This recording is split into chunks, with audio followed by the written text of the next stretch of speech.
Você sabe aquela frase, o futuro já começou? Ela nunca foi tão verdadeira, não é mesmo?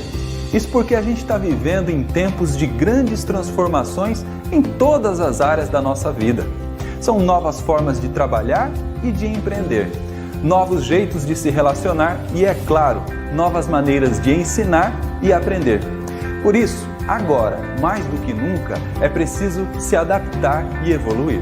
E é nesse cenário promissor das novas tecnologias que o Centro Universitário Unifates conquistou a autonomia do MEC para a abertura de novos cursos de graduação e pós-graduação nas modalidades presencial e à distância.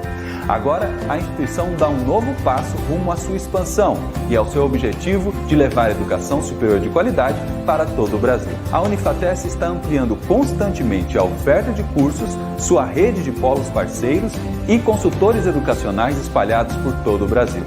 Hoje, ofertamos cerca de 100 cursos de graduação e pós-graduação na modalidade de educação à distância. Consulte em nosso site a lista de cursos ofertados em todas as áreas do conhecimento e que não para de crescer. Com uma metodologia flexível e inovadora, a EAD Unifates está ajudando milhares de alunos a conquistarem seu diploma e se destacarem no mercado de trabalho. Um dos principais diferenciais da EAD Unifates é a excelência no atendimento.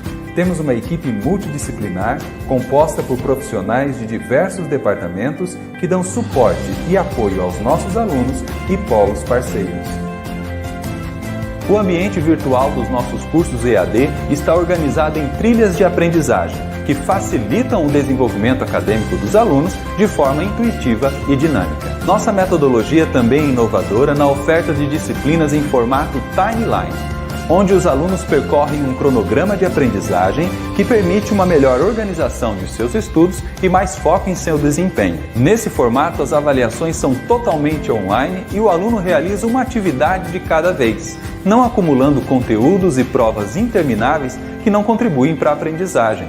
Além de conteúdos multimídia atualizados periodicamente, os alunos dos cursos EAD Unifates têm suporte e acompanhamento pedagógico constante. Nosso time de professores tutores são altamente especializados, amam o que fazem e estão sempre prontos para auxiliar os nossos alunos em toda a sua jornada acadêmica. Viu só porque a EAD Unifates é nota máxima do MEC?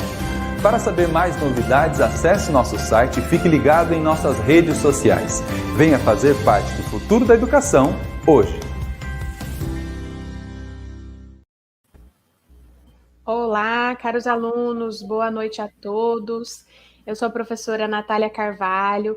Estamos aqui mais um dia para uma aula ao vivo. E hoje eu tenho aqui vários alunos dos cursos da área da saúde. Quero desejar boas-vindas para você que é novo por aqui, para você que está cursando a disciplina de todos os cursos da área da saúde. Hoje eu represento a coordenação de todos os cursos e estou aqui ao meu lado com a professora Gislaine, da disciplina de Anatomia Básica. Professora Gislaine, eu já quero te agradecer pela disponibilidade na produção da disciplina conosco e principalmente em ministrar essa aula ao vivo com todos os alunos do EAD da Saúde. Boa noite, uma ótima aula e a fala é sua. Boa noite a todos. Bom, primeiramente é um prazer estar aqui essa noite para poder ministrar essa aula para vocês.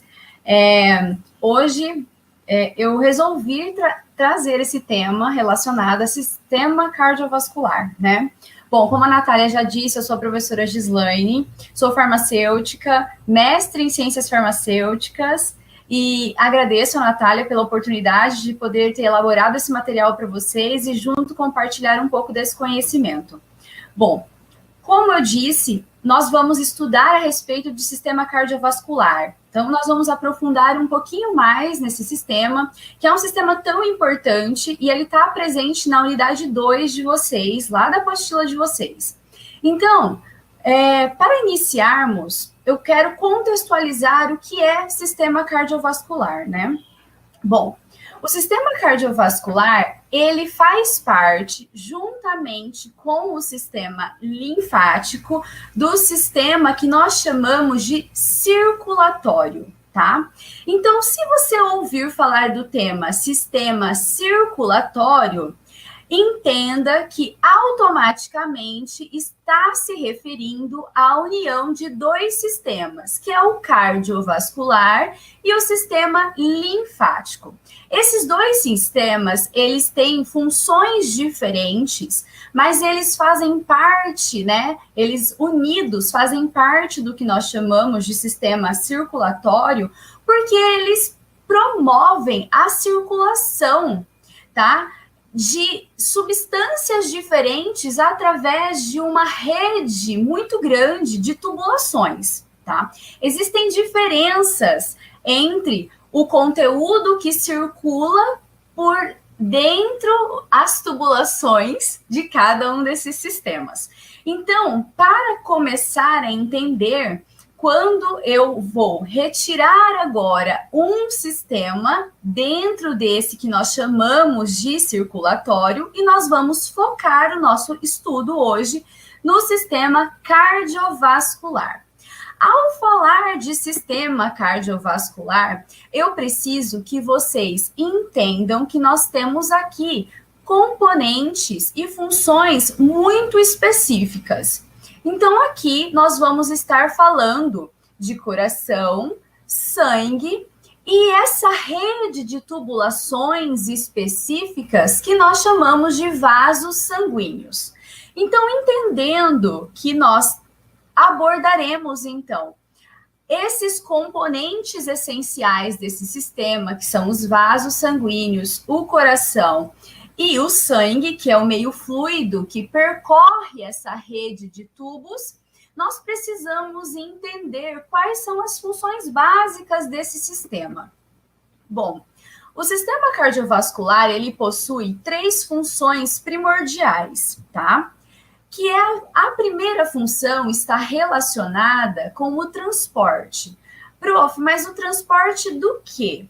Aqui, nessa função de transporte, nós estaremos focando no sangue, que é o veículo que transporta diversas células e substâncias através dele, né, do sangue, por essa rede de tubos através dos vasos sanguíneos. Então, pensem que essa rede de tubulações, aonde o sangue vai estar transportando oxigênio, nutrientes, tá? Resíduos metabólicos de células que precisam ser eliminados e também células de defesa. Todos esses elementos são transportados num veículo, que é o sangue, através dos vasos sanguíneos. Tá bom? A segunda função do sistema cardiovascular está relacionada com a regulação de temperatura, tá? Essa função, ela é muito importante e já é de observação de todos nós. Em dias muito frios, eu não sei se vocês já observaram que normalmente o que acontece? Em dias frios, nós temos uma tendência de ficar com as extremidades mais geladas, não é? Então, nariz, os dedos da mão, os dedos dos pés, eles tendem a ficar frios. Isso significa que quando nós temos uma temperatura ambiente muito baixa, os nossos órgãos internos, eles precisam manter a temperatura corporal, que é de aproximadamente 37 graus. E para manter essa temperatura interna, tá? O sangue, ele fica mais restrito ao interior, tá? Promovendo ali esse controle de temperatura para os órgãos, tá? Porque nós não podemos perder temperatura, perder calor para o meio ambiente, para o meio externo, quando está muito frio, porque senão o indivíduo entra em um estado de hipotermia, tá? E em dias muito quentes, acontece o contrário, né? Para você não ficar com muito calor, com uma temperatura corporal elevada, que é o que a gente considera febre, tá? Então, para essa temperatura corporal não se elevar muito, não passar de 37 graus, os nossos órgãos internos precisam dissipar o calor. E aí, a gente tende a fazer o quê? ao sangue circular mais para as extremidades do nosso corpo, tá? Então, essa função de regulação da temperatura está relacionada com o fluxo sanguíneo, tá? Então, se o fluxo sanguíneo ele está muito alto, tá? Em dias de calor, em dias de frio, isso faz com que ou a gente retenha a temperatura, retenha o sangue mais no interior do corpo, e as extremidades ficam geladas, e o inverso acontece em dias muito quentes, tá bom? E aí, os vasos têm um papel muito importante, porque os vasos sanguíneos, eles fazem vasoconstrição ou vasodilatação. Então, essa função de regulação da temperatura corporal está relacionada com esse ajuste. E vocês já observaram que ao fazer uma atividade física, por exemplo, tá? Então, se você está correndo, jogando uma bola, tá? Normalmente, o que acontece? Aumenta o fluxo sanguíneo, tá? Esse aumento do fluxo sanguíneo gera um aumento da temperatura corporal. Então, os nossos vasos fazem o quê? Vasodilatação. E aí o indivíduo tende a ficar todo vermelhinho, com as bochechas mais coradas, com os vasos, tá? Aqui na face mais visíveis. E a terceira função está relacionada com a função de proteção. Essa função de proteção está atribuída ao transporte de células de defesa. Essas células de defesa, que nós chamamos de leucócitos, são células que pertencem ao sistema imunológico, mas que são transportados através do sangue até um local específico para combater um processo infeccioso, a invasão de um agente externo, infeccioso, tá? Então, essa função de proteção deve ali à circulação, ao transporte dessas células de defesa. E também essa função de proteção está relacionada com a capacidade de coagulação sanguínea, tá? A coagulação sanguínea se deve a um elemento que circula no sangue também, que são as plaquetas. As plaquetas, elas promovem a coagulação primária. Então, quando você faz um corte ali no dedo, tá? Esse corte, ele não fica sangrando por muito tempo, porque ali no sangue existem umas células, né, que são as plaquetas, e elas promovem uma coagulação sanguínea no local, fazendo ali um tamponamento, impedindo que o indivíduo tenha ali, né, um sangramento por muito tempo, tá? Então, as três funções do sistema cardiovascular é a função de transporte, então transportar nutrientes, oxigênio, células de defesa, resíduos metabólicos, como o gás carbônico, regulação, que diz respeito à função de ajuste de temperatura corporal, e a proteção, tá? Através da coagulação, porque lá no sangue nós temos a presença de plaquetas, e a proteção atribuída ao transporte de células de defesa, que nós chamamos de leucócitos. Bom, esse sistema cardiovascular, ele é considerado um sistema fechado. Esse sistema fechado é porque o sangue, que é o veículo que percorre essas tubulações, jamais saem de dentro deles, tá? Então, essa rede de tubos, que nós chamamos, então, de vasos sanguíneos, que nós vamos ter, então, as veias, as vênulas, as artérias e arteríolas. Essa ramificação desses vasos sanguíneos permite a circulação do sangue e é considerado, então, um sistema fechado, fazendo parte de um circuito, onde o sangue que percorre esses vasos não sai daqui de dentro, tá bom? Então, por isso que nós consideramos o sistema cardiovascular como sendo um sistema circulatório fechado, tá? Bom, como eu falei para vocês, nós temos 3 componentes principais aqui no sistema cardiovascular. O primeiro componente é o sangue, que é o veículo que transporta diversas substâncias através dele. O segundo componente são os vasos sanguíneos, tá? Esses vasos sanguíneos existem diversos tipos, tá? Que eu vou apresentar para vocês logo mais. Mas entendam que se eu estiver falando de modo genérico de vasos sanguíneos, eu estou envolvendo artéria, arteríolas, vênulas, veias e capilares, tá bom? Então, quando a gente usa o termo vasos sanguíneos, eu não estou especificando se é uma artéria, se é uma veia ou se é capilar. Estou generalizando. E o terceiro componente principal do sistema cardiovascular é o coração, que é o órgão principal desse sistema, tá bom? E agora a gente vai abordar cada um desses componentes. Falamos, então, do sangue como sendo um veículo transportador de substâncias. Mas o sangue, como que ele é formado, tá?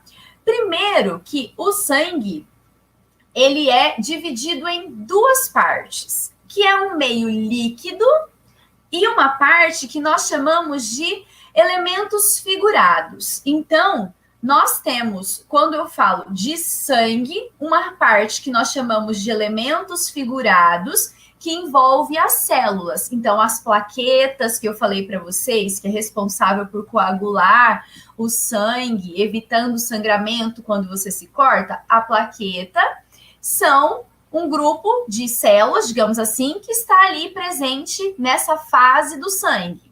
Os glóbulos brancos, que são os leucócitos, as células de defesa que combatem infecções, elas também circulam por ali. Então, ela faz parte dessa divisão do sangue que nós chamamos de elementos figurados. E, por fim, nós temos os glóbulos vermelhos, que são os responsáveis por dar a cor avermelhada que o sangue tem, tá? Os glóbulos vermelhos, eles também são chamados de eritrócitos, tá bom? Então, essa primeira fase, que é o elemento figurado, que representa 45% do volume total sanguíneo, é onde nós temos plaquetas, glóbulos brancos e glóbulos vermelhos. Só que entendam que isso é célula, tá? E as células, elas precisam estar no meio fluido. E esse meio fluido que permite com que o sangue seja líquido é a porção que nós chamamos de plasma. Então, o plasma, ele é a parte líquida do sangue, tá? Ele é formado por proteínas, por água e outras substâncias, tá? Como hormônios, que também tem dissolvidos aqui.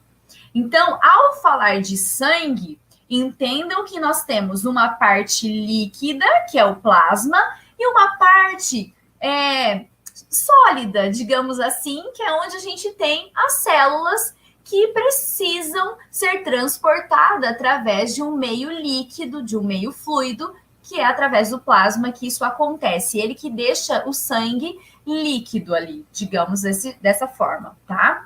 Então, o sangue, ele representa aproximadamente 8% do volume corporal do indivíduo. Então, nós temos aproximadamente de 5 a 6 litros de sangue no organismo. Esse volume, ele depende muito, tá? Das variações do nosso organismo. Então, uma diferença entre homem e mulher, entre os pesos de cada indivíduo. Então, cada um vai ter um pouquinho a mais ou um pouquinho a menos. Mas é entre 5 a 6 litros de sangue. Bom, esse sangue, tá? Que ele é responsável pelo transporte de células, de nutrientes, tá? Pelo transporte de oxigênio. O sangue, então, ele precisa fluir, ser transportado através dos vasos sanguíneos, que são o segundo componente do sistema cardiovascular. Os vasos sanguíneos, tá? Nós dividimos eles em artérias, veias e capilares, tá bom? As artérias nós representamos sempre nas ilustrações, nos livros, vocês sempre vão ver artérias representadas da cor vermelha. E veias sempre é representado da cor azul. Prof, por que essa diferença de cor entre artérias e veias? Aqui está relacionado com a diferença da composição do sangue. Eu disse para vocês que o sangue transporta oxigênio, tá? As nossas células, elas precisam de oxigênio para se manter vivas. E o sangue, que é rico em oxigênio, ele é um sangue arterial, tá? Então, o sangue que passa, que está sendo transportado através das artérias, ele é rico em oxigênio. Já o sangue, que nós chamamos de sangue venoso, ele é um sangue pobre em oxigênio e ele possui uma grande quantidade de um metabólito celular, que é o gás carbônico, tá? Isso é importante porque lá para frente vocês vão entender todo esse processo de circulação sanguínea. Então, primeiro passo é entender que o sangue arterial é um sangue rico em oxigênio. E o sangue venoso, ele é um sangue com pouca quantidade de oxigênio, que nós chamamos de pobre em oxigênio, porém ele é rico em gás carbônico, que é um metabólito celular tóxico. Ele precisa sair de dentro das células. E quem transporta ele é as veias, tá bom? Então, temos as artérias e veias, que são os principais vasos sanguíneos. Os capilares, eles são ramificações muito finas, tá? E eles irrigam os tecidos, então eles estão lá dentro dos tecidos do nosso corpo, tá bom? Eles são bem fininhos e eles têm uma característica diferente. Que por ele ser mais fino, ele só tem uma única camadinha que o reveste, que é de endotélio vascular. Então, por ele ser mais fino e tá lá dentro dos tecidos, ele permite com que as substâncias passem por essa barreira, que é o endotélio vascular, muito facilmente. Então, por exemplo, o sangue com oxigênio chegou aqui no capilar e precisa ir lá para dentro dos tecidos para permitir com que o oxigênio chegue nas células. Então, o oxigênio transportado pelo sangue passa pela membrana, pela parede do capilar e chega nos tecidos muito mais facilmente, tá? Então, essa característica que os capilares têm é de serem ramificações que irrigam os tecidos e ele só tem uma paredinha, uma camada de células, que é o endotélio vascular, tá? Diferentemente das artérias e veias, que possuem 3 camadas de tecidos, tá bom? Então, tanto artérias quanto veias, elas são formadas por 3 camadas de tecido. Primeiro, uma camada mais externa, que nós chamamos de túnica externa ou túnica adventícia. Depois, tem a túnica média, que é uma camada de tecido muscular. E as artérias têm essa camada de túnica média mais espessa, tá bom? É mais grossa, porque o sangue que passa pela artéria, ele sai do coração com muita força.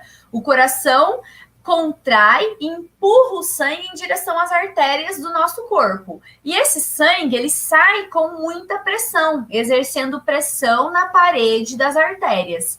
Então, as artérias precisam ter essa camada muscular mais espessa para suportar a pressão que o sangue exerce nas paredes dela. E depois nós temos uma parede mais fina, uma camada mais fina, que é a túnica íntima, tá? Então, de fora para dentro do vaso, nós vemos o quê? Externamente, a túnica externa, o adventícia, depois túnica média, músculo, e por fim, lá no interior do vaso, o endotélio vascular, que é chamado de túnica média, túnica íntima, perdão, tá? O mesmo aqui, a mesma composição de tecido, vale para as veias, com a diferença que o sangue venoso, ele é um sangue que não tem pressão, ele não exerce pressão nas paredes das veias, e ele precisa voltar para o coração, então ele tem que vir através das veias contra a gravidade. Porque pense assim, ó, o nosso tecido, vamos pegar lá no pé, tá? As artérias levaram o sangue com oxigênio lá para o músculo da perna, para os músculos do pé. Esse tecido usa o oxigênio, o sangue vai voltar com gás carbônio pelas veias e tem que voltar para o coração. Só que aí, esse sangue, como que ele volta através contra a lei da gravidade, tá? Para isso, as veias têm na parede interna delas umas válvulas. E essas válvulas, elas empurram o sangue contra a lei da gravidade, fazendo com que o sangue volte lá do seu pé para o coração, tá bom? E aí, os músculos também ajudam nesse processo, porque durante a contração da musculatura, vai dando ali uma força para as veias se contraírem, as válvulas empurrarem esse sangue até ele voltar para o coração. Bom, entendido a respeito dos dois componentes, sangue e vasos sanguíneos, agora nós vamos começar a falar a respeito do coração, tá? Que é o órgão principal que é responsável por toda essa funcionalidade que esse sistema tem, tá? Inicialmente, eu preciso apresentar para vocês uma membrana que recobre o coração. Então, o coração, ele é revestido por uma membrana que nós chamamos de membrana serosa. Então, observem aqui nessa imagem que eu tenho aqui o coração e foi retirado aqui, foi feito um corte para mostrar para vocês essa película aqui. Essa película é o que nós chamamos de pericárdio. O pericárdio é, então, essa membrana serosa que envolve todo o coração, tá bom? E ela tem uma função muito importante.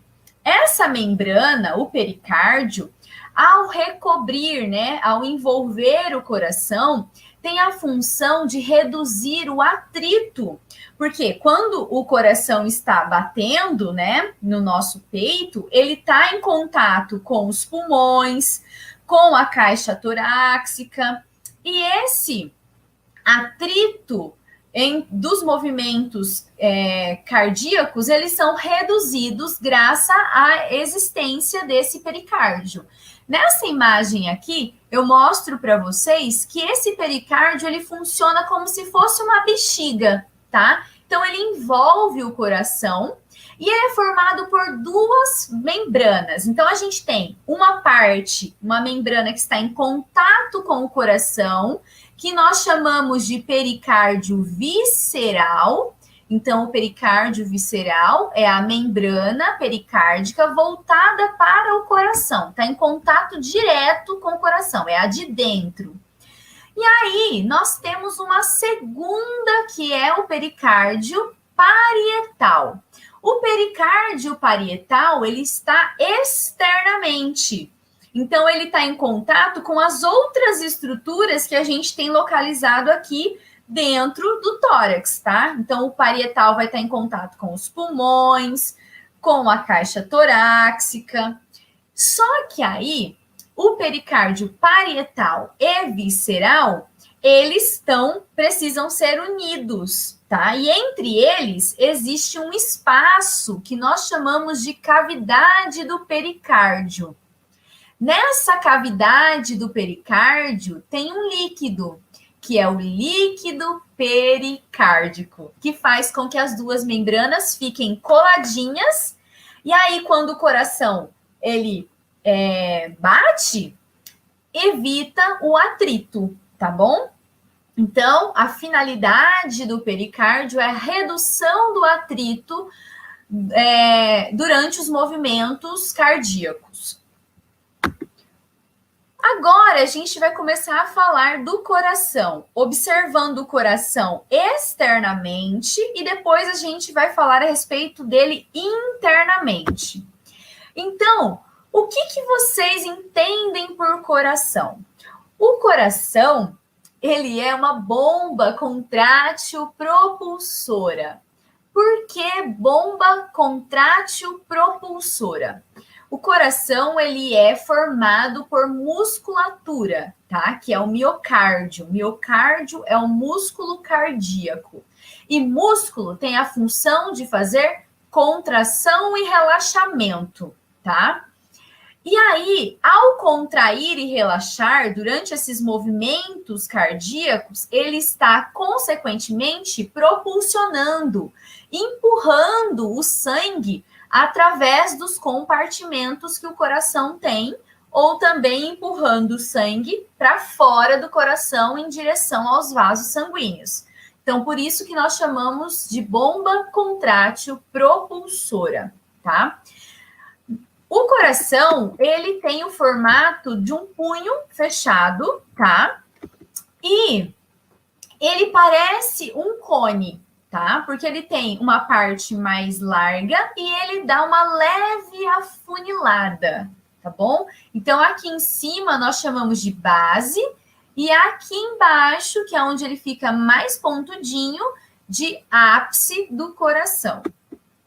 Bom, aonde fica localizado o coração? O coração localiza-se num lugar que nós chamamos de mediastino. O mediastino é um espaço aqui no interior da caixa torácica, tá? Aonde nós temos nessa cavidade o local de encaixe do coração e ao lado dele os dois pulmões, tá bom? Então, o coração está localizado no mediastino, que é esse espaço na caixa torácica, onde tem os pulmões ali. Aqui embaixo vai ter músculo e aqui na frente tem os ossos, tá? Que são os ossos da costela, o osso externo, que forma a nossa caixa torácica. Bom, 2/3 do coração está voltado para o lado esquerdo, tá? Então, a gente fala que o coração está do lado esquerdo do peito.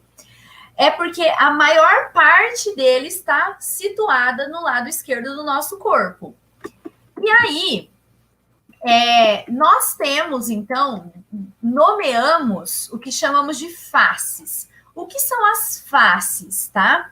As faces do coração é o que a gente vê de frente, vê atrás e dos lados. Basicamente isso. Então, nós temos aqui uma face anterior, porque aqui nessa imagem nós estamos olhando o coração de frente. Então, é a face anterior, tá bom? Aí, nós temos uma parte aqui embaixo que é a face diafragmática. Aqui nós temos o coração e aqui embaixo nós temos uma musculatura, que é o diafragma. Então, essa face aqui do coração nós chamamos de face diafragmática. E as faces laterais são as faces pulmonares, porque são as que estão em contato com o pulmão direito ou pulmão esquerdo, tá? Então, a face direita do coração está em contato com o pulmão direito e a face esquerda do coração em contato com o pulmão esquerdo, tá bom? Então, as faces é essa nomenclatura, tá? Que nós usamos para denominar o que está na frente, abaixo, dos lados, tá bom? E aí, o coração, então, ele é formado por camadas, por paredes, tá? E nós temos, então, 3 paredes formando o coração. Nessa imagem aqui, nós temos o coração num corte, tá? Num corte coronal. Esse corte aqui tá mostrando para vocês essa parede, tá bom? Então, primeiramente, nós vamos ter uma parede externa, uma parede média e uma parede interna, tá? E aqui eu represento para vocês. Vamos analisar as paredes do coração olhando ele daqui de dentro para fora, tá? Então, internamente, nós temos uma camadinha de tecido conjuntivo que nós chamamos de endocárdio. Esse endocárdio, ele reveste aqui o interior dos ventrículos. Então, o sangue, quando ele entra dentro do coração, ele está em contato com o endocárdio, tá? A parede do meio, que é essa daqui na imagem, que eu estou passando laser para vocês, é a parede, a camada muscular, tá? E o músculo cardíaco nós chamamos de miocárdio. Então, segunda parede do coração. E a terceira, que é a mais externa, é o epicárdio, tá bom? Então, olha aqui nessa outra imagem, seria essa paredezinha branca aqui, que é a externa do coração, o epicárdio. Então, agora a gente vai focar no coração, tá? Olhando ele externamente, que nós chamamos de morfologia externa do coração, o que ele tem que a gente consegue identificar externamente, tá bom? Então, primeiro, vamos nos localizar. Aqui nós temos uma margem superior. Na margem superior, nós temos a base do coração, que é onde é a parte do cone que é mais larga ali, que eu falei para vocês. Na base do coração, nós temos vasos, tá? E esses vasos, eles estão chegando ou saindo do coração. Então, eles trazem sangue ou levam sangue do coração para o corpo. Então, os vasos que estão aqui em cima, nós chamamos de vasos da base. Depois eu apresento eles para vocês, tá bom? Então, na margem superior, nós temos a base, que é onde nós temos os vasos sanguíneos do coração. Na margem inferior, nós temos aqui o ápice, que é a pontinha do cone, tá bom? E temos duas margens, que é a margem direita, aonde nós temos átrio direito e ventrículo direito, e margem esquerda, aonde nós temos átrio esquerdo e ventrículo esquerdo, tá bom? Seguindo, então. Aqui, nessa figura, eu quero começar a apresentar para vocês os vasos da base. Então, vamos pegar essa margem, que é a margem superior do coração. Então, aqui nós temos a base. Então, pensem que a base do coração está para cima, na margem superior. Enquanto, na margem inferior, nós temos o ápice. Então, base e ápice, tá? Aqui na base, nós temos esses vasos, que são os vasos da base. Prof, quais são esses vasos? Vamos lá, começar a nomeá-los, tá bom? A primeira artéria, e é a de maior calibre que nós temos no nosso corpo, que é responsável por o sangue, por transportar, por conduzir o sangue que sai do coração com muita força em direção a todo o nosso organismo, é a artéria aorta. Então, aqui nós temos a aorta, tá? A aorta, ela sai de lá de dentro do coração, que ela sai do ventrículo esquerdo. Mas, basicamente, a gente vê ela aqui em cima, num aspecto que a gente chama de arco. Então, essa parte curvadinha aqui é o arco da aorta. Então, a aorta, primeiro vaso da base.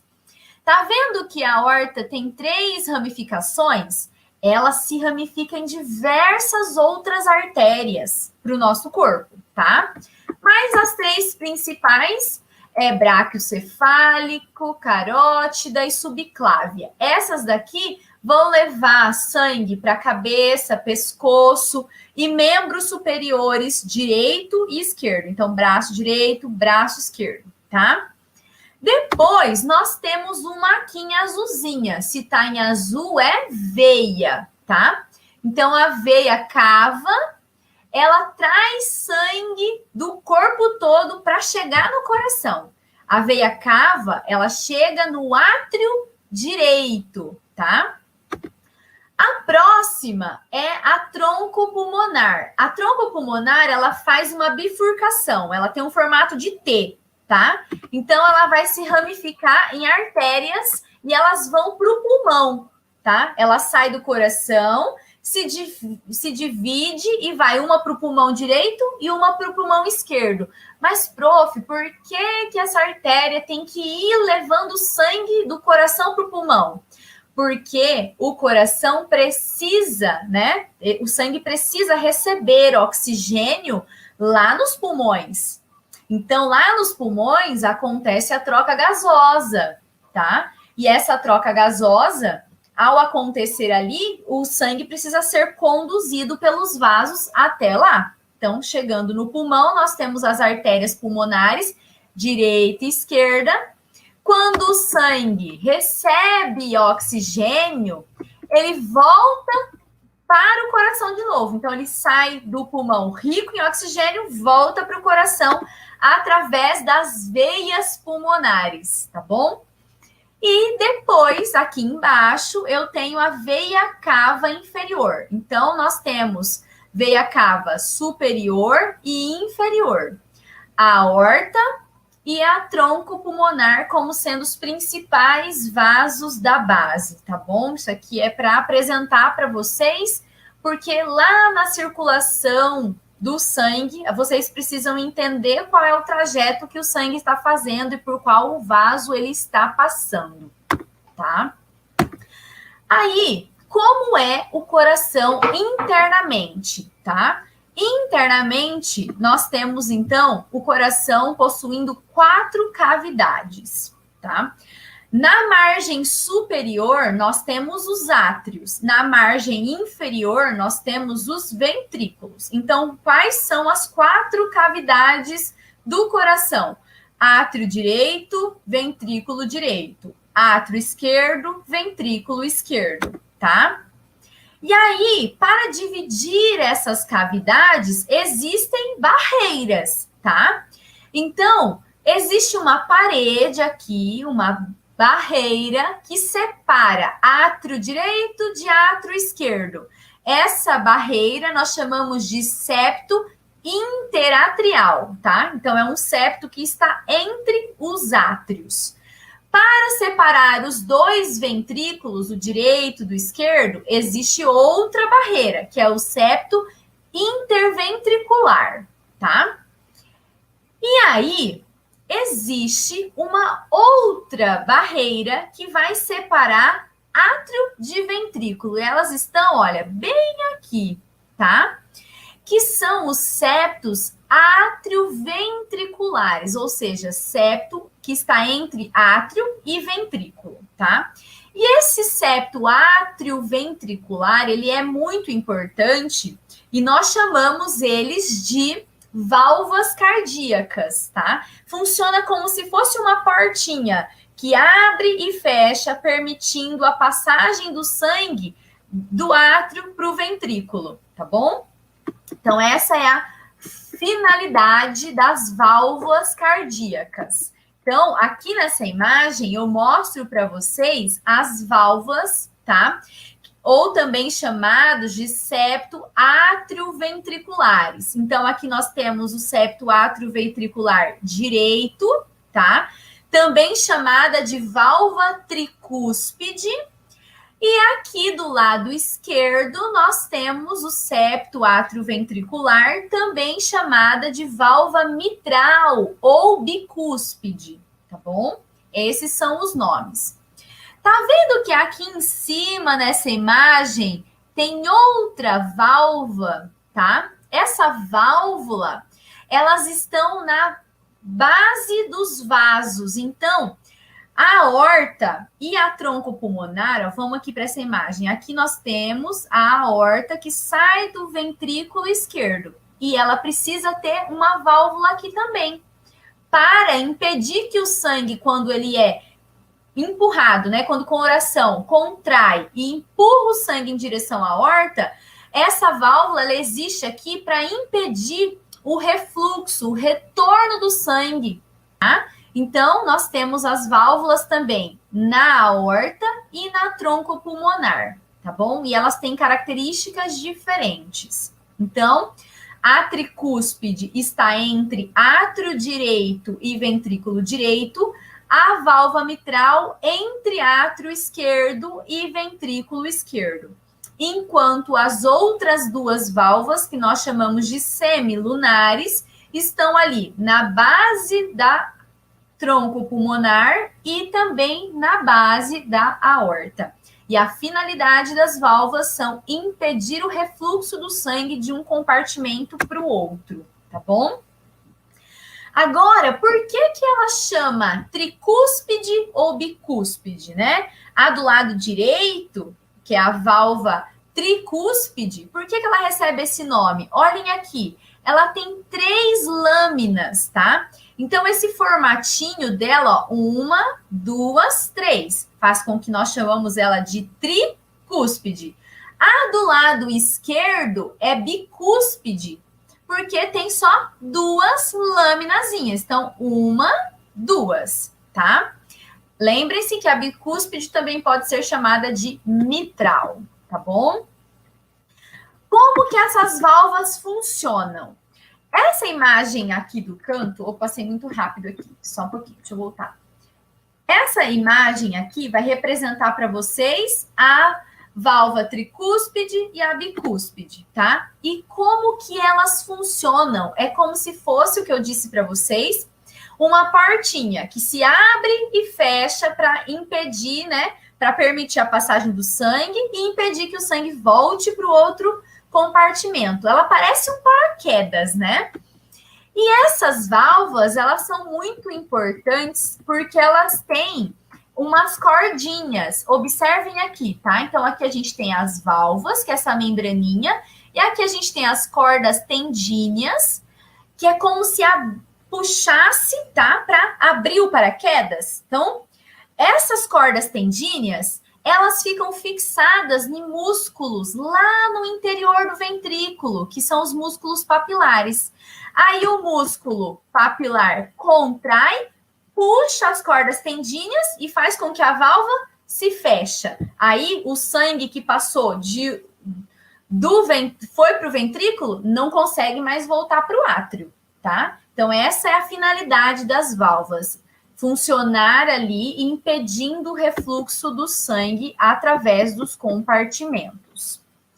E agora a gente chega na circulação sistêmica, ou também chamada de pequena e grande circulação, tá? Essa pequena e grande circulação, ou também chamada de sistêmica e pulmonar, porque ela tem esses 2 nomes? Vamos nos ater ao termo sistêmico e pulmonar. Sistêmico é quando o sangue sai do coração e vai para todo o nosso corpo.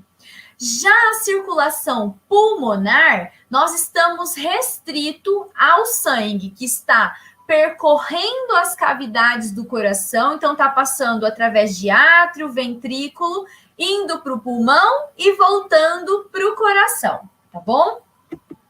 Prof, como isso vai acontecer? Essa circulação sistêmica, que é levar o sangue para todo o nosso corpo, nós também podemos chamar de grande circulação, tá? Que é quando o sangue está saindo do lado esquerdo do coração. Então, do lado esquerdo do coração, nós vamos ter aqui representado em vermelho um sangue que está riquíssimo em oxigênio. Então, se é um sangue rico em oxigênio, ele vai sair do coração para a artéria. E a artéria que sai do coração é a artéria aorta, tá bom? Então, o coração contrai, empurra, propulsiona o sangue do ventrículo para a aorta. E aí esse sangue vai para todo o nosso corpo, promover, né, o transporte de oxigênio para todos os nossos tecidos. Já quando esses tecidos usaram esse sangue, que agora esse sangue vai ficar pobre em oxigênio, né, porque usou o oxigênio presente no sangue, ele capta então o metabólito, que é o gás carbono. Então, o gás carbono vai voltar no sangue e o sangue vai ficar agora, vai voltar por veias. É o sangue venoso, que é o sangue pobre em oxigênio. E as veias vão levar esse sangue pobre em oxigênio para o coração. Se é um sangue pobre em oxigênio, o sangue precisa chegar no coração para ir para os pulmões, receber oxigênio de novo. E aí acontece tudo de novo, tá? Então, agora eu vou mostrar um videozinho bem rapidinho para vocês. É uma paródia, e essa paródia, ela é muito didática e esquematiza muito bem a pequena e grande circulação, tá bom? Deixa eu minimizar aqui.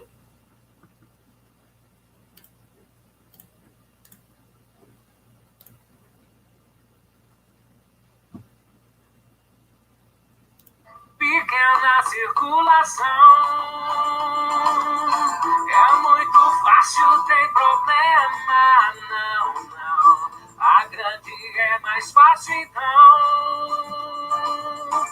O sangue faz esse esquema. Do átrio direito pro ventrículo vai pra artéria pulmonar. No pulmão se faz a troca, vai ficar cheio de O2 pra voltar pro coração. Usa veia pulmonar, entrando no átrio esquerdo pro corpo direcionar. Pequena circulação é muito fácil, tem problema, não. A grande é mais fácil, então. O sangue faz esse esquema. Olha o esquema aí. Pequena circulação é muito fácil, tem problema, não. A grande é mais fácil, então. O sangue faz esse esquema. Do átrio esquerdo, meu amigo, no ventrículo vai passar. Pela artéria, a aorta sai, todo o corpo oxigenar. Artérias e arteríolas, capilares, células, glândulas e vai pras veias. Veia acaba pra encerrar. Tricúspide tá do lado direito, mitral vai estar do lado de lá. Saindo está do lado direito, a tão importante válvula pulmonar. Do lado esquerdo, a aórtica é a válvula importante, escoando pra lá. O arco da aorta, vasos importantes, já pega um caminho pro sangue levar. Pequena circulação é muito fácil, tem problema, não. A grande é mais fácil, então. O sangue faz esse esquema. Olha o esquema aí, pequena. Bom, acho que com esse vídeo dá para ilustrar um pouco melhor, tá? Como que vai acontecer essa pequena e grande circulação. Então, eu vou retomar aqui, passo a passo, com vocês, o que ele falou ali nessa paródia, tá? Então, eu disse que do lado direito, nós temos átrio direito, ventrículo direito. Átrio direito recebe todo o sangue vindo do corpo através das veias. E a veia que chega no átrio direito é a veia cava, trazendo esse sangue pobrinho em oxigênio. O sangue chega no átrio direito, vai para ventrículo direito. Do ventrículo direito, o sangue é direcionado para os pulmões através da tronco pulmonar, que se divide em artéria pulmonar direita e esquerda. Então, o sangue vai para os pulmões, direito e esquerdo. Lá nos pulmões acontece a troca gasosa. O sangue deixa, então, tá? O metabólito, que é o gás carbônico, e recebe um monte de oxigênio. Então, agora, esse sangue, ele é rico em oxigênio.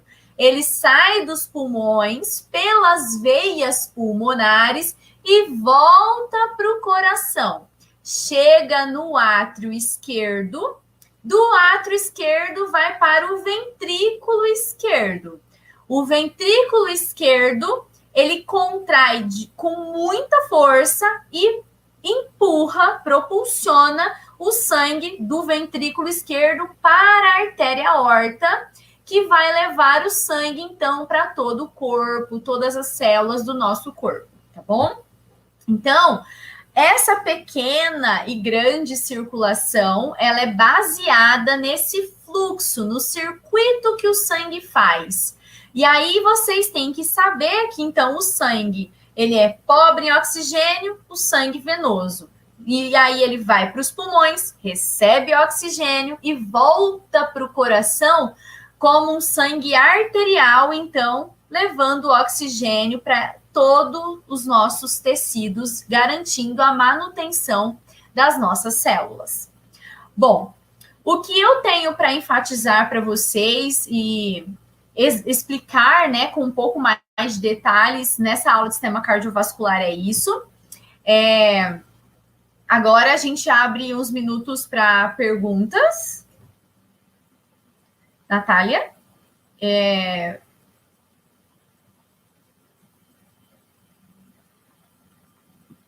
Eu finalizei por aqui. Então, eu acredito que agora a gente vai abrir para as perguntas aí uns minutinhos.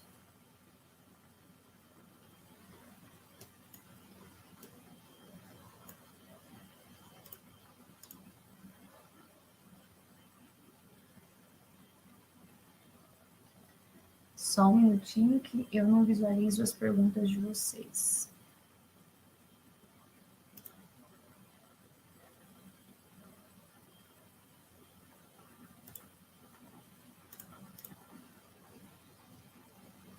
Natália?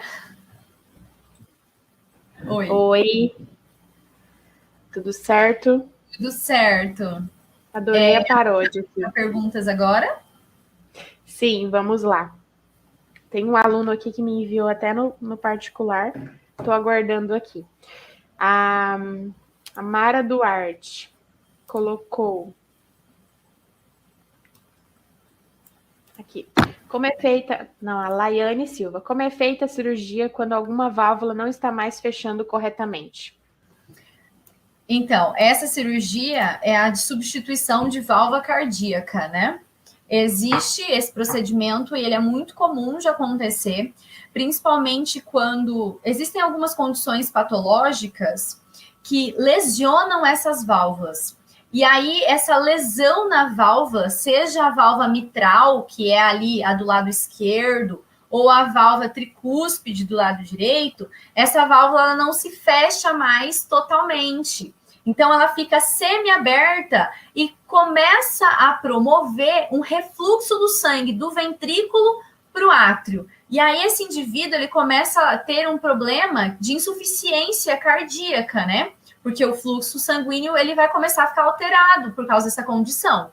Aí, é uma cirurgia por substituição de válvula, eles colocam uma válvula sintética, tá? E o paciente, depois desse procedimento cirúrgico, ele consegue viver com uma excelente qualidade de vida e por muito tempo. Mas é uma cirurgia de extremo risco, muito delicada, porque é uma cirurgia cardíaca, né? O paciente vai para a UTI, o processo de recuperação é muito lento, mas acontece. Certo, professora.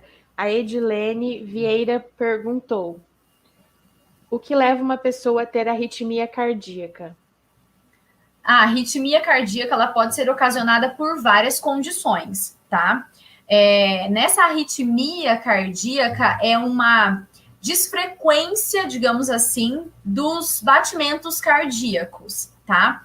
Então, pode ser por uso de medicação, por uma predisposição genética, diversos fatores eles podem levar à arritmia, tá? E aí, o coração, ele fica desritmo, na verdade, ele perde o ritmo dos batimentos cardíacos. Então, o batimento vai ficar alterado. E isso, dependendo, pode levar a uma parada cardiorrespiratória. E o paciente pode ir a óbito por uma arritmia cardíaca. Ótimo. A Joyce, que problemas surgem quando a válvula permite que o sangue volte para outro compartimento? Então, que foi o que eu estava mencionando anteriormente, né? Esse paciente, quando ele tem refluxo sanguíneo de um compartimento para o outro, então, se a finalidade da válvula é impedir que o sangue que passou do átrio e foi para o ventrículo, e essa válvula não funciona e o sangue volta do ventrículo para o átrio, tá? Esse paciente, ele vai começar a apresentar um cansaço, tá? Muito grande, porque ele vai ter uma alteração de fluxo sanguíneo ali. Então, é o que a gente caracteriza por uma insuficiência, né? Isso vai acontecer enquanto o paciente tiver com esse refluxo sanguíneo por deficiência de válvula, ele vai ficar muito cansado, tá? Ele vai ter um cansaço físico muito intenso. A menor atividade que ele exercer no dia a dia, varrer uma casa, vai parecer que ele realizou uma maratona, tá? Aí também depende do grau de refluxo, se eu não me engano, tá? Mas depende, às vezes se for muito pequeno, né? E aí quanto maior esse problema, essa deficiência da válvula, mais condições debilitantes o paciente vai apresentando. Tá. William, atletas de alto nível antigamente faziam transfusões para melhorar o desempenho. Qual a melhora desse processo? Hoje é considerado doping. Então, essa transfusão, eu acredito que seja... desculpa, eu não, esse termo... no esporte, né, a fisiologia do exercício não é a minha área, né? Mas na fisiologia do exercício tem toda uma explicação por trás. Eu acredito que seja por aumento de fluxo sanguíneo, e aumento de fluxo sanguíneo você favorece uma maior oxigenação para os tecidos. Então, consequentemente, durante a prática de atividade física de alto rendimento, os músculos consomem mais oxigênio, tá? E aí, você aumentando esse fluxo sanguíneo, consequentemente, uma maior oferta de oxigênio, isso pode levar a uma melhora de desempenho, tá? Mas aí, na fisiologia do exercício, tão especificamente, eu fico devendo. Eles vão ter fisiologia humana mais para frente, e dá para abordar isso, sim, com certeza, com o professor da disciplina. Isso. Teve uma aluna que me mandou aqui no WhatsApp. Eu queria perguntar qual é a localização da veia cava de quem tem persistência da cava superior esquerda. A veia cava, nós temos duas, né? A veia cava superior e veia cava inferior. E ambas, elas chegam no átrio direito, tá? Então, se você tem ali uma ligeira deficiência da superior, o seu fluxo sanguíneo venoso, ele está sendo mais transportado e chegando através da inferior no átrio direito, tá? Mas nós temos duas, então. E aí, ambas, elas têm abertura no átrio direito. Ótimo, professora. A Du Routines, o coração, quanto mais velho, se torna mais rígido? Não é que se torna mais rígido, né? Porque todo o nosso corpo, ele, com o passar dos anos, né, com o avanço da idade, ele tende a ficar mais debilitado. Então, pense que o coração, ele é uma musculatura que ele fica em processo constante de funcionamento, né? E com o passar do tempo, dependendo das condições, né? Se é um indivíduo fumante, com algumas condições de patologias pré-existentes, ele pode sim a desenvolver problemas cardíacos, mas não é que o termo rigidez dá a entender que é a musculatura do coração que vai ficando dura, e não é isso que acontece, né? Ele vai ficando mais fraco com o passar dos anos, né? Porque é um músculo que está em constante atividade e que pode ser assim, que mais para frente a frequência cardíaca diminui, ela tende a diminuir, então o coração diminui os batimentos por minuto. Aí depende se o indivíduo também ele é hipertenso, né? São vários os fatores que podem levar a complicações ali, mas não rigidez propriamente dita. Tá. A Fernanda, professora, você falou sobre a força que o coração faz para mandar o sangue para o corpo. Se existe a dificuldade dessa pressão, o que pode ocorrer? Então, nós temos o processo de contração e relaxamento do coração, né? Porque esse circuito ali que eu falei para vocês, que é o sangue passando através de átrio, ventrículo, isso tudo está acontecendo simultaneamente. Você não tem um compartimento vazio e o outro se enchendo. Enquanto, né, um esvaziou, o outro se enche, automaticamente você tem mais sangue chegando. Então, esse é um processo dinâmico. Isso acontece através das sístoles e diástoles, né? A sístole está fazendo a contração e a diástole o relaxamento dessa musculatura do coração ali, tá? Então, quando o coração está propulsionando o sangue do ventrículo esquerdo em direção à aorta, pense que esse sangue ele tem que sair com muita força de dentro do coração, tá? Então, a contração do ventrículo esquerdo, ela é muito intensa, ela é vigorosa. Tanto que a parede de músculo que tem no ventrículo esquerdo, ela é mais espessa que do lado direito, porque precisa de mais força de contração. Então, ao contrair com muita força, empurra o sangue com muita pressão para a artéria.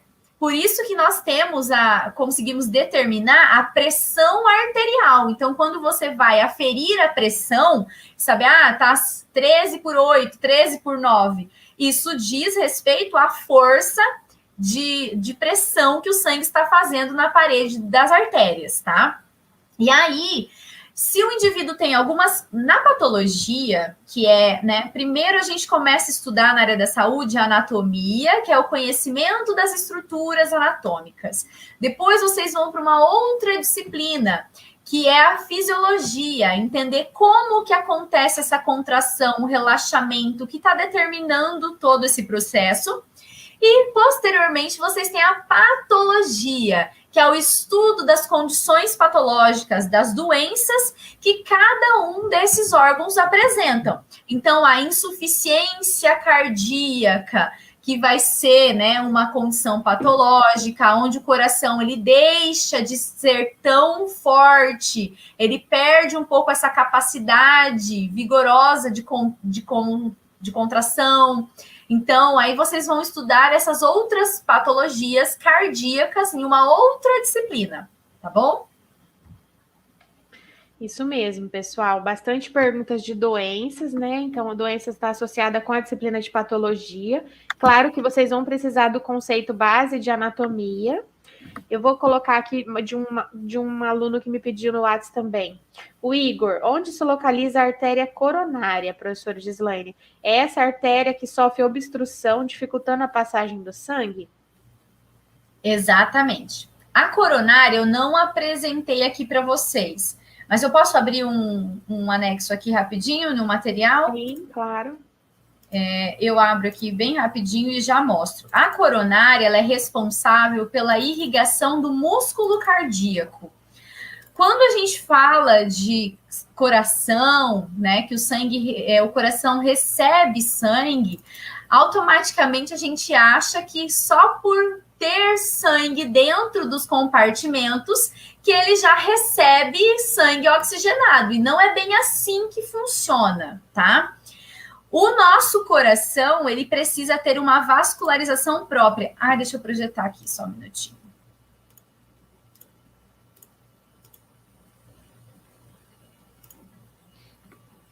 Tá projetando aí? Ainda não. Não.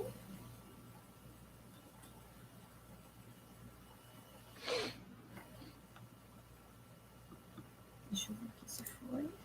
Ah, agora sim. Agora sim, né? Uhum.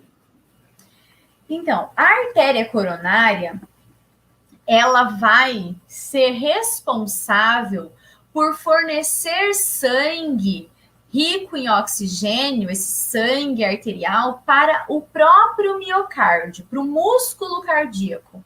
Pensem que todas as células do nosso corpo precisam de oxigênio para garantir sua sobrevivência. O fato do coração receber sangue internamente não garante a ele essa capacidade. Então, saindo aqui da base da aorta, então aqui a gente tem a aorta saindo lá do ventrículo esquerdo. Só que aqui da basezinha dela sai a artéria coronária, tá? As coronárias, elas se ramificam. Eu acho que eu tenho uma outra imagem aqui. Aqui.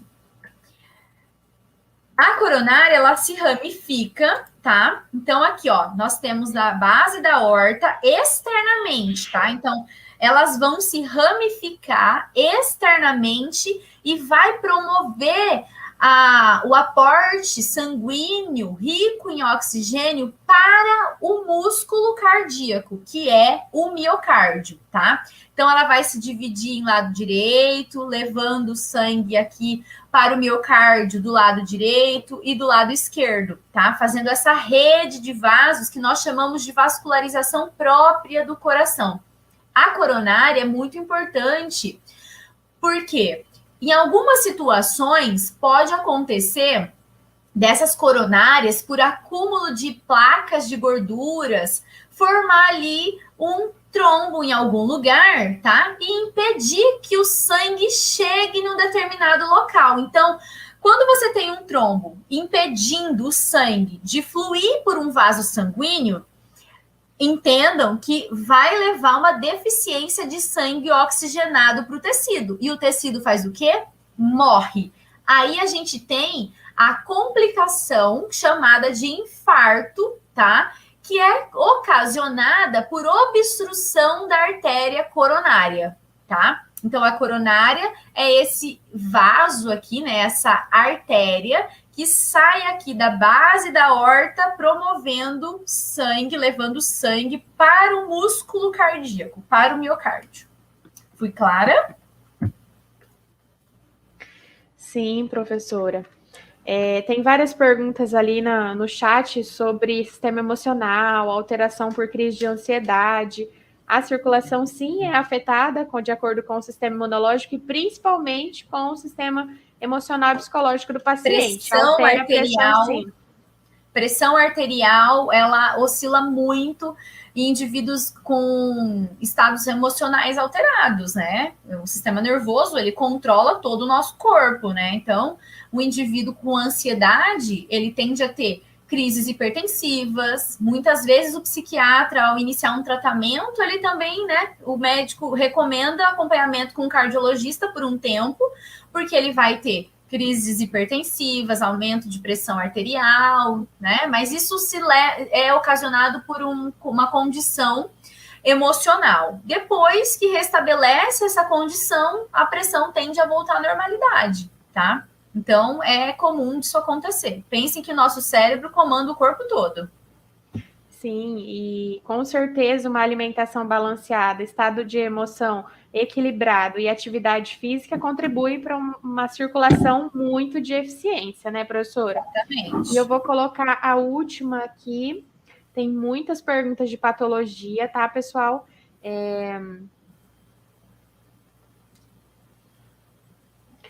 Tem como explicar como acontece o sopro no coração? Essa foi recorde, professora. Ah, tá. Eu vou voltar aqui na minha outra aula.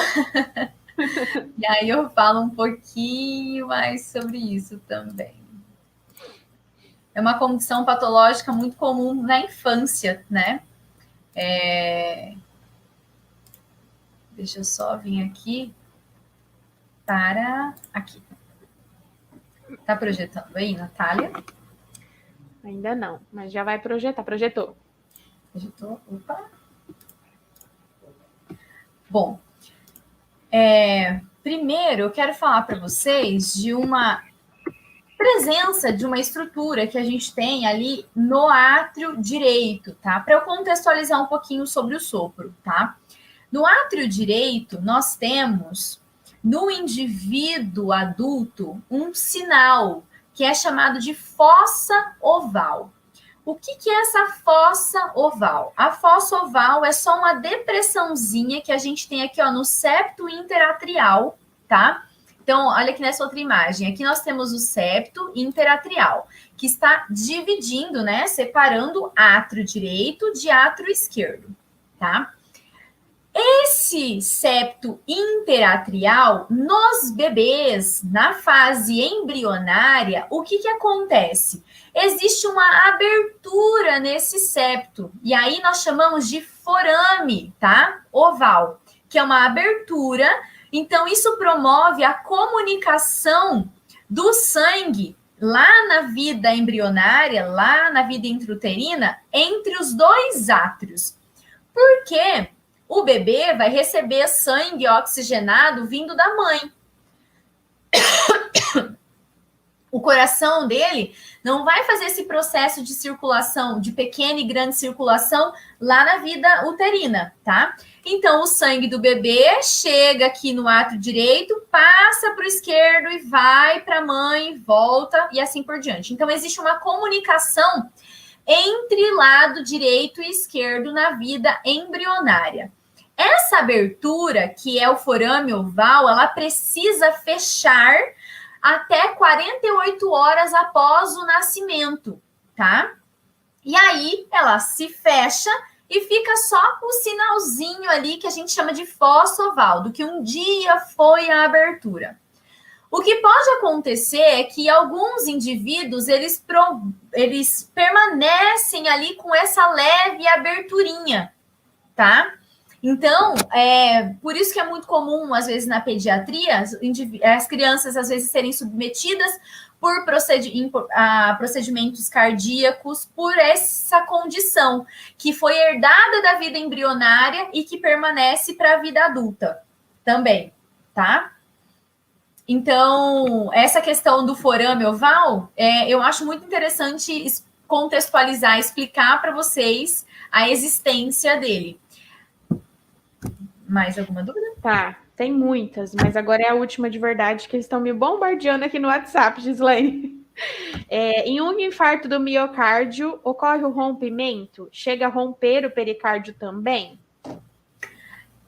Bom, no infarto agudo do miocárdio, a gente tem o que pode acontecer, né? É o que eu estava explicando daqueles vasos ali, da artéria coronária. Essa artéria obstruída, o infarto é a morte do tecido, tá? É a morte do tecido cardíaco.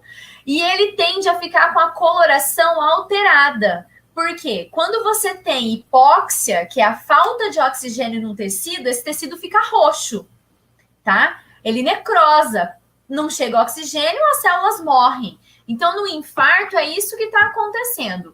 Por uma condição que obstrui ali, então, um indivíduo com colesterol super alto, tabagista, que tem formação de placas de ateroma, né? Essas gorduras, elas se desprendem, elas ficam no interior da parede dos vasos e elas podem obstruir a coronária e aí o sangue não chega no miocárdio. Esse infarto, ele pode ser parcial ou ele pode ser em grande proporção, fazendo com que todo o miocárdio venha a morrer, entre infarto, que é o que a gente chama de infarto agudo do miocárdio, que é quando normalmente a obstrução da coronária foi bem na porção inicial e não chega mais sangue em uma grande parte do miocárdio. E aí o indivíduo não tem como, ele não consegue sobreviver, porque todo o músculo cardíaco foi lesionado, foi a morte ali dos tecidos, das células, por falta de sangue oxigenado chegando lá. Agora, em muitas condições, o indivíduo pode ter um infarto, 2, né? Porque depende se foi em ramificações menores da coronária e só uma parte pequenininha do tecido do miocárdio morreu ali no caso, tá? Tá ótimo, professora Gislaine. Quero te agradecer mais uma vez. Já abusamos de você. Daqui a alguns minutos, a gente tem outra live. Então, pessoal, eu quero agradecer a participação de todos e quero enfatizar sobre a atividade prática de anatomia. A professora Gislaine, quem preparou, a gente roteirizou aulas gravadas, práticas para vocês dentro da plataforma, e vocês têm um arquivo de atividade prática, na qual ela direcionou com questões sobre o conteúdo, que tem resposta disso dentro do conteúdo abordado pela professora, dentro da gravação da atividade prática disponível na plataforma de estudo de vocês. Então, a atividade é só responder aquelas questões relacionadas ao conteúdo. Mas vocês podem estar entrando em contato com o tutor do curso, ele está orientado. Eu mesmo fiz um vídeo orientando vocês e explicando. Se você não viu esse vídeo ainda, pode solicitar para o seu tutor sobre como realizar essa atividade prática, tá? Mas eu quero agradecer mais uma vez a participação de todos. Lembrando que a nossa live fica gravada, disponível para você assistir mais tarde. Dissipar isso para outros alunos que não conseguiram assistir ao vivo. Professora Gislaine, mais uma vez, em nome da Unifatesc, eu agradeço de coração o seu empenho, a sua dedicação. Os alunos estão apaixonados e não querem que a aula acabe. Eu que agradeço. Agradeço a oportunidade. Espero que nos vejamos em breve novamente. Boa noite a todos. Tá bom, muito obrigada. Tchau, tchau, pessoal. Tchau.